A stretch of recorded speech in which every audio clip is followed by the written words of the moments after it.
Hello, everybody, and welcome to Forever Sports. And given the fact that we are really sort of looking at the All Blacks test this weekend, I thought it'd be a good time to discuss the greatest rivalry tour, which will take place in a year's time, and see New Zealand come for a full-length tour to South Africa, which will feature games against local sides as well as a game against the SAA, because some information is going around at the moment with regards to what the tour is going to look like, which venues are going to have the tests, where we're going to see the different teams, as well as potential extra games, and the sort of rumored fourth test as well taking place outside of South Africa. Before we get into it, please do smash a like on the video. Please do subscribe to the channel as well.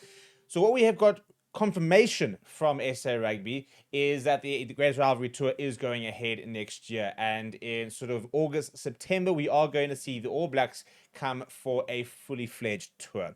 This is going to include 4 games against the URC franchises, Lions, Sharks, Bulls, as well as the Stormers. It's going to have a 3-test series, as well as an additional game, which is set to be against an SAA side. Which is apparently going to actually be the first game of the series itself. So we're not entirely sure what the exact dates are going to be. We imagine sort of August, September, given the fact that there will still be an incoming series during that July international period. Who's going to come? Not sure. When it comes to South Africa, we haven't had England for a while. We haven't had Scotland. We haven't had France in a while as well, I suppose. So it could be one of those. We might see maybe a bit more of a sort of tier 2 tour, the likes of maybe a Fiji, potentially maybe even a USA or something like that, in preparation for what is going to be one of the coolest few months of rugby we've had in a long time. I really think that this Greatest Rivalries tour is going to be really cool. It's the 2 biggest rugby nations in the world now committing to a tour every 4 years starting next year, and basically it's going to be in between sort of your British and Irish Lions series. So you're now going to see a British and Irish Lions series, for example, 2025, 2029, 2030, it'll then be the Greatest Rivalry Series 2.0 when South Africa go over to New Zealand for that sort of a return series. 2 years later, we've got a World Cup, so, a year later, we've got a World Cup. So it's really going to sort of add a big part to the international rugby calendar. And I do think that it will probably be bigger than the Rugby Championship, which has always been a good competition, but never quite had maybe the prestige, the following, the excitement of the likes of the Six Nations, for example. This is far more looking to almost rival a British and Irish Lions tour, which if we get the kind of rugby we might get, and we're hoping to get, I think could become something as big as that. Obviously, we don't kind of have the 4 different nations and the big thing about selection, but we're going to be able to see, historically the best nation in rugby's history with regards to the All Blacks, and then South Africa, the second best, consistently go over to each country and play against the different sides and likes of that. So previously, the pinnacle for club rugby and a touring perspective was to be the British and Irish Lions. Back in the day, you'd have these kind of tours, but recently you only had an opportunity to play against the British and Irish Lions, really. Maybe be part of an SAA side, maybe playing a warm-up game here and there. Now we're going to see every 4 years the opportunity for these teams to take on the All Blacks. And not just them, we're also going to see the Springboks going on and take on the Crusaders. Take on the Chiefs, take on the Maori All Blacks, who are also allegedly also in conversations to potentially come next year and play in South Africa, or vice versa. So we could also be seeing something like that happen. So it's all going to be happening next year. In terms of the tour itself, the rumored schedule will see the tour kick off down in Gqeberha, where the All Blacks will face off against an SAA side. That is what we currently think.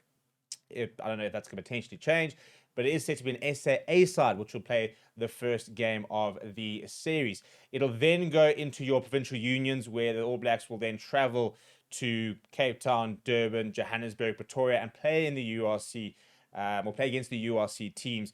I imagine there will be at least one midweek, potentially 2 midweek games involved in that, where we'll probably see the sort of URC games being played midweek. And then there's going to be a 3-match test series. Now, very importantly, the venues are set to be 2 matches in Johannesburg, 1 match in Cape Town. The tour, or the test series, is reportedly going to start at the FNB Stadium in Johannesburg, where we might be able to break the record, for that we saw in the British and Irish Lions, for example, with one of the biggest crowds ever in rugby. They broke the record of the biggest British and Irish Lions test in Australia recently with just over 90,000. Maybe we might be able to have another go at breaking that next year. From Johannesburg, they will then travel down to Cape Town. The second test will be played at the DHL Stadium down in Cape Town, where they will then fly back to Johannesburg, and the test will come to a close at Ellis Park. It makes sense. It's going to the three biggest stadiums in the country. You know, there was always going to be a test in Cape Town. There was always going to be a test in Johannesburg. For me, it was probably going to be whether we're going to see a second test in Johannesburg or a test in Pretoria. You know, I don't think it was ever particularly likely to go to an Mbombela, for example, as good as they've been. You're talking about a tour that is got money at the top of the order. This is really a big financial boost for these two unions, and the commercialization of this tour is going to be immense. And in that circumstance, you're not going to go and play a game in Mbombela, which is a smaller stadium. You're not going to probably go to the Free State, which is a smaller stadium. Your best chance in Mbombela, for example, is you might then play one of the domestic games there, but unlikely again. You know, you don't really want to see a Lions go and play against the All Blacks in Mbombela Stadium. You know, SAA was probably your best opportunity, and it sounds like they've decided to go down to Gqeberha instead of Mbombela for that game itself. I don't think we're going to see a game against the Cheetahs. I think there'll just be too much rugby to play in terms of the schedule that we've got. So we have a final confirmation of this, and then we're supposedly going to be having a fourth test. It was originally supposed to be played in either London or the USA. It looks like London is going to be the destination. It'll probably be at Twickenham, and will probably be significantly after the tour itself, given the fact that they need to go back and basically play against Australia for the Bledisloe Cup after this tour. So the All Blacks fans are in for a huge, huge year next year. And for South African fans, well, start saving, because unfortunately we do know the tickets are going to be very, very high. But the opportunity to watch the All Blacks several times next year is going to be a big possibility. You know, from a Johannesburg or Pretoria resident, you could potentially have 4 games. You could go watch. If you're from Cape Town, you're going to get 2 games. Durban's going to get a game. Gqeberha's going to get a game. So even if you, for example, you are in Mbombela and Nelspruit and the surrounding areas, you could make a plan to come to Johannesburg to watch one of the 4 games. So it will be relatively accessible from a locations point of view. Financially, we have to wait and see exactly what the tickets are going to look like. I think it's going to be a lot of fun. I cannot wait for the tour. I think it's going to be really, really cool to see the types of teams we put together, the type of squad. And for the All Blacks, I mean, how perfect is that? I mean, it's what the Boks, for example, will dream of in 2030 in terms of being able to take a 40, 45-man squad a year out from the World Cup and just play 7, 8 matches, you know, probably 4 additional matches than what you would normally play in a year. Get an opportunity to sort of look at players, look at game plans, and really develop your side as well. So I personally think this will be a big boost for both these teams to really sort of boost their World Cup chances in the preceding year ahead of World Cups. Let me know what you think of this tour as well as the schedule down in the comments below. Smash a like on the video, subscribe to the channel as well. Thank you very much for watching. My name is Steve, and I'll chat to you soon.